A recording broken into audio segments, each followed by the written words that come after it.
If you want, the first step to use live photos is we're going to open the camera app, and at the top right hand side, you're going to see the live photos icon. If you tap on this and there's a slash, the live photos are off.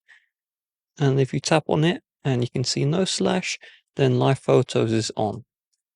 So you just take a picture like normal, and it's going to take the regular picture and it's going to take a short video as well. So I will show you how to customize whether live photo when you open the camera app is on or off. But first, let's tap on what we've taken. And right now it's just a regular photo. If we long press, we can see the full video and you can see audio was recorded. If you tap on the arrow here, you can change the type of photo. So if we do long exposure, it's going to take all of the frames from the live photo and combine them into one.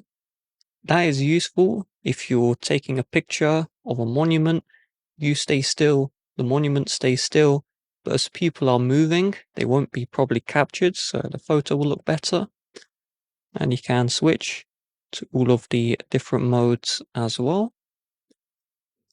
If we go into the settings, and then we're going to scroll all the way down until we see the camera. In the camera menu here, what we're going to see is the preserve settings option. And so if we go into here and then we scroll down, you can see preserve the live photo setting.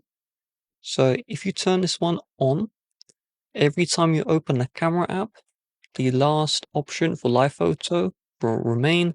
So if it was off, it's going to stay off every time you open the camera app.